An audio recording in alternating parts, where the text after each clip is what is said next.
राजधानी दिल्ली के जिस घर में 10 दिन बाद शादी की शहनाई गूंजनी थी, लेकिन उस घर में कुछ गुंडे घुसते हैं।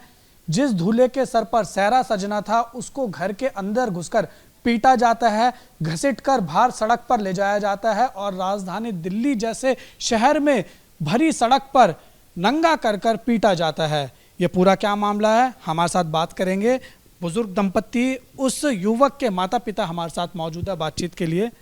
सर, क्या हुआ था? आपके घर में 10 दिन बाद शादी होनी थी, जिस घर में शादी की शहनाई की गूंजनी थी, लेकिन गुंडे अंदर घुसते हैं। जिस दूल्हे को सेहरा पे सजाना था, उसको बाहर ले जाकर नंगा कर पीटा जाता है। पूरा क्या मामला? मैं बाहर खड़ा हुआ था।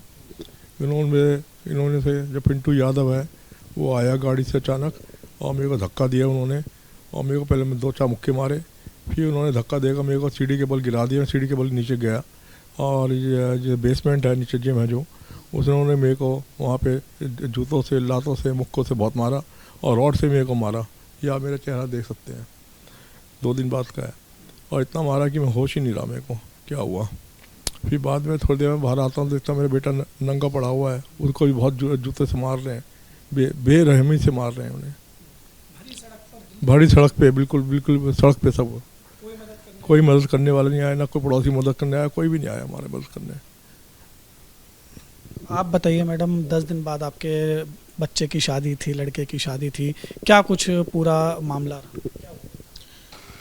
सर, जब इन्होंने मेरे हस्बैंड को मारा, मैं अपने हस्बैंड को बचाने गई बाहर। मैंने कहा इन्हें छोड़ दो, वो ऑलरेडी बहुत डायबिटिक पेशेंट है वो, और वैसे भी वो बहुत बीमार रहते हैं वो। तो मैं जब उन्हें बचाने गई तो इतनी देर में पिंटू यादव के बेटे विकास यादव ने मेरे को मारना शुरू कर दिया। उसके बाद पिंटू यादव उतरा गाड़ी से, उसने मुझे मारा, मेरे बाल नोचे, छाती पे हाथ रखा, पेट पे भी लात मारी। मैं नीचे सड़क पे ही गिर गई। जब मैंने पलट के देखा तो मेरे हस्बैंड को घसीटते हुए नीचे लेके जा रहे थे बेसमेंट में, कि इसके हाथ पैर तोड़ देंगे, इसे जान से मार देंगे, इसको छोड़ना नहीं है और कोई कुछ नहीं कर सकता, कोई नहीं है, कोई किसी को भी जेल नहीं जाने दूंगा। ये वर्ड उसने बोले उस वक्त। मैं भाग के मैं थाने गई। थाने से जब मैं गई तो वहाँ से पता चला पुलिस हेल्प मेरे लिए आ रही है। फिर मैं SHO साहब के पास गई दोबारा, जब देखा नहीं है मैं SHO साहब के साथ, SHO साहब वहाँ से फिर पुलिस हमारी हेल्प के लिए आई। मेरे यहाँ से पहले पुलिस आई है, क्योंकि पुलिस ने आके जो है, क्योंकि शायद मेरे बच्चों ने 112 पे कॉल किया, पुलिस ने आके मेरे बेटे को कपड़े पहनाए हैं।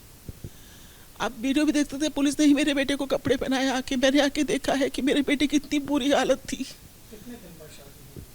10 दिन बाद उसके बाद मैंने पुलिस को बोला, किसी को तो ये भी नहीं पता था कि मेरे हस्बैंड नीचे हैं। ये सब लोग बाहर आ गए और नॉर्मल बिहेव करने लगे। फिर मैंने पुलिस से बोल के बोला कि आप मेरे प्लीज़ मेरे हस्बैंड को बचाइए। फिर पुलिस नीचे गई है, मेरे हस्बैंड को उन्होंने कपड़े पहनाए और ऊपर लेके आए हैं। आपका बेटा कहाँ है? हमें नहीं पता। आपको नहीं पता आपका बेटा कहाँ है? नहीं, दोनों बेटे मेरे बहू कहाँ है हमें नहीं पता। तो ये पूरा मामला क्या है माता जी, अगर हम जानना चाहें कैसे हुआ ये, कैसे ये पूरा लड़ाई झगड़ा कैसे शुरू हुआ? लड़ाई झगड़ा कुछ नहीं, हम तो कुछ नहीं चाहते, बस ये है कि बेसमेंट में वही कहता है कि हमने 2-3 बार बोला है आप बेसमेंट खाली कर दो, हमने नोटिस भी भेजे है इन्हें। हर बार वही बात है कि बेसमेंट खाली के बदले 10 करोड़ और हमारी सारी प्रॉपर्टी मांगते हैं। तो आप इनको जानते कैसे थे? ये पड़ोसी थे हमारे, जहाँ हम पहले रहते थे, तो अच्छी मतलब आना उठना बैठना था, आना जाना था। तो बस मीठे बन के, बस शरीफ बने रहे, बहुत मीठे बने रहे, और इस तरह से लोगों ने पहले तो विश्वास जीता और फिर ये सब काम किया है इन्होंने। तो आपने अपना बेसमेंट इनको दे रखा है? नहीं, सिर्फ केयर टेकर था, दे नहीं रखा। कब से आप ये केयर टेकर था? ये 2016 से। हाँ। तो आपने अब इनको कब कहा था कि हमारा जो है वो बेसमेंट हमें वापस चाहिए? हम इन्हें 3-4 साल से बोल रहे थे कि हमें वापस चाहिए, क्योंकि बच्चे बड़े हो रहे हैं, तो अब हमें या तो बच्चे संभालेंगे, आप चले जाओ। तो जब हमने खाली करने के लिए बोलते हैं तो गन निकाल लेता है, इलीगल हथियार रखता है ये पिंटू यादव। इलीगल हथियार रखता है, गन निकाल लेता है, नीचे फायरिंग भी करता है। आप अगर वहाँ पे अगर फॉरेंसिक भेजी जाएगी तो इसके ऑफिस में आपको गन्स के पूरे निशान मिलेंगे, पूरे जिम के अंदर आपको निशान मिलेंगे गन्स के। कुछ भी कहते, गन निकाल लेता है, गन पॉइंट पर हमसे पैसा भी लूटता है, हमारी ज्वेलरी वगैरह सब कुछ लेके चला गया है। तो पुलिस ने अभी क्या कुछ कार्रवाई की है आपके जो कार्रवाई करी है? पिंटू यादव को पकड़ लिया है, क्योंकि वो लोग कहते हैं कि हमारा कोई कुछ नहीं बिगाड़ सकता, हमारे बहुत पॉलिटिकल कनेक्शंस हैं। 2 लोग उसमें से हैं, एक ओमकार यादव जो BJP का प्रवक्ता है, वो क्या है मुझे नहीं पता। और एक है पवन सिंह जो आरएसएस का है, वो कहते हैं कि हम कुछ भी कर सकते हैं, हमारे पास बहुत पावर है, हम किसी हमारा कोई कुछ नहीं बिगाड़ सकता। कुछ भी बोलते हैं वो, हम औरतों को गंदी गंदी गालियां देता है और गंदी गंदी बातें बोलता है, गंदे गंदे इशारे, गंदी गंदी बातें बोलता है वो हम लोगों को, गंदे गंदे इल्ज़ाम लगाता है। अब मैं बोल भी नहीं सकती हूँ अभी। बच्चों से कुछ आपने संपर्क करने की कोशिश की? बच्चों ने तो तीनों ने हमारे फ़ोन स्विच ऑफ कर रखे, कहाँ पे हमें तो यही नहीं पता, और किस हाल में ये भी नहीं पता हमें तो। सेफ है या नहीं है ये हमें पता ही नहीं कहाँ पे क्या है। इन्होंने तीनों बच्चों ने, मेरे दोनों बेटों ने, बहू ने, तीनों ने स्विच ऑफ कर रखे, कहाँ पे है और किस हाल में हमें ये भी नहीं पता। और 2 दिन हो गए बच्चों को शक्ल नहीं देखी हमने। तो आपको वो अपनी मर्जी से गए हैं? वो अपनी मर्जी से गए हैं जी। वो कहते हैं हम तुम्हारे साथ नहीं रह सकते। क्यों? क्योंकि इतनी दहशत में हम नहीं रह सकते। ऐसे मोहल्ले में जहाँ पे एक जवान लड़के के साथ इस तरह की हरकत की गई हो, कैसे आएगा वो? आप अगर आप होते, कोई भी, मैं पूछती हूँ, मैं जनता से ही पूछती हूँ, अगर किसी आदमी के साथ ऐसा होगा, वो नजर उठा के घूम सकता है उस मोहल्ले में? आपने देखा था जब आपके बच्चे को पीटा जाता नंगा करके? सर मैं तो वीडियो भी नहीं देख पाई, लेकिन मेरी बहू ने देखा है, वीडियो में देखा है उसने, लाइव उसने कैमरे में देखा है। वो कैसे आ जाएगी कोई लड़की? मैं सिर्फ सुन के 3 दिन से नहीं सोई हूँ। आप सोचिए, देखना तो बहुत दूर की बात है। एक माँ होने के नाते चलिए मैं अब सीएम से ही पूछती हूँ, एक माँ होने के नाते वो देख सकती है अपने बेटे को? तो मैं कैसे देखूं वीडियो? मेरा बेटा न्यूड पड़ा था, मैं कैसे देखूं उसकी वीडियो? उसके चेहरे पे जूतों से मारा है, जूते उतार के उसको जूतों से मारा है उसके मुंह पे। वो अब माफी मांगता रहा, वो सिर्फ अपने बाप को बचाने के लिए बाहर निकला था, उसकी इतनी ही गलती थी। एक बेटा के अपने बाप को बचाने भी नहीं आएगा बाहर। बस हमें इंसाफ चाहिए और कुछ नहीं चाहिए। वो अभी भी हमें धमकी देता है कि जेल से निकल कर तुम्हें फिर मारूंगा मैं।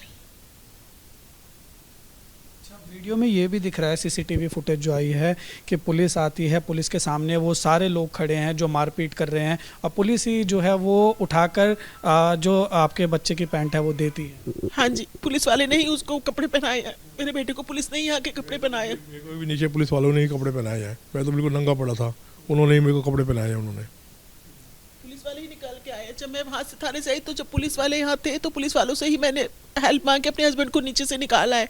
उन्होंने तो नीचे ही बंद कर दिया था इन लोगों ने। तो 15 से 20 लोग थे, हम सबके चेहरे तो नहीं जानते। अभी कितने लोगों को पकड़ा गया? अभी सिर्फ एक ही पकड़ा गया, पिंटू यादव। आप पुलिस की कार्रवाई से संतुष्ट हैं? अभी तो देखिए संतुष्ट है पुलिस कार्रवाई से, पुलिस कार्रवाई कर रही है। मैं कहना चाहता जल्दी से जो अपराधी भाग गए हैं उनको ही पकड़ लिया जाए, और उनको भी जब तक उनको नहीं पकड़ा जाए जब तक कुछ नहीं होगा जी। मेरे को मारने धमकी दी जा रही है, मैं क्या तुम्हारी नस्ल ख़त्म कर दूंगा बिल्कुल, और तुम्हारे बेटे की शादी नहीं होने दूंगा, ऐसे ऐसे वो कहते हैं। बहुत मतलब काफ़ी मतलब होते हैं ना, जिससे पावरफुल लोगों से जान पहचान है उसकी, तो उन्हीं का वो यूज़ करता है। एक बार ये आप ये लगा लीजिए, हमारे एक घर के सामने जो उसका रेजिडेंस भी नहीं है, सिर्फ एक जिमी तो चला रहा था, उसकी 5 गाड़ियां खड़ी है, हम अपनी गाड़ी नहीं खड़ी कर सकते। कहता है अगर पार्किंग कर दो, अगर आपको गाड़ी खड़ी करनी है तो 50,000 पार्किंग लूंगा मैं आपसे। 4 गाड़ियां खड़ी हैं, उसने वहाँ पे इलीगल कंस्ट्रक्शन कर रखी है। कह रहे कि जी हमारे बहुत नेताओं से जान पहचान है, हमारे को नेता ने परमिशन दी है। किस नेता ने परमिशन दी है कि आप किसी भी कॉलोनी के अंदर जाके आप एक इलीगल कंस्ट्रक्शन कर सकते हैं? आप चलिए मैं दिखाती हूँ आप कैसे बना सकते हो। आपने पूरा फड़ बना रखा है, किस बेस पे बना रखा है? फर्जी आप किस? सर हमने गली में मोहल्ले में कंप्लेंट की थी, हमने RW में हमारा है, वहाँ पे हमने कंप्लेंट की थी। तो वो कहते हैं जी, वो कहते हैं कि कौन अपने परिवार को खतरे में डालेगा। तो आपने सुना, ये वो बुजुर्ग दंपत्ति हैं जिनके बेटे की 10 दिन बाद शादी होनी थी, जिस घर में शहनाई की गूंजनी थी, लेकिन वहां पर कुछ गुंडे घुसते हैं, उस दूल्हे को पीटा जाता है, घसीट कर बाहर ले जाया जाता है, दिल्ली जैसे शहर में सड़क पर नंगा कर कर पीटा जाता है और तमाम जितने भी लोग हैं सीसीटीवी कैमरे में दिख रहे हैं कि मूक दर्शक बन के खड़े हुए दिखाई दे रहे हैं। लेकिन इस बीच में दिल्ली पुलिस के ऊपर भी सवाल जरूर खड़ा उठता है, क्योंकि जैसा पीड़ित परिवार का कहना है कि कई बार पुलिस को बोला गया, पुलिस नहीं पहुंच पाई, लेकिन 112 के ऊपर कॉल किया गया, पुलिस उसके बाद आई, लेकिन वहां पर जो वो बदमाश थे, वो गुंडे थे, वो उस वक्त भी खड़े थे और पुलिस के आने के बाद पुलिस ने ही जो पीड़ित लड़का था जिसको पीटा जा रहा था उसको कपड़े दिए। लेकिन लाजमी सी बात है, इन सब पूरे मामले में पुलिस के ऊपर सवाल निशान तो खड़ा जरूर होता है। वीडियो जर्नलिस्ट अजीत गुप्ता के साथ उज्जवल कुमार, एबीपी न्यूज, दिल्ली।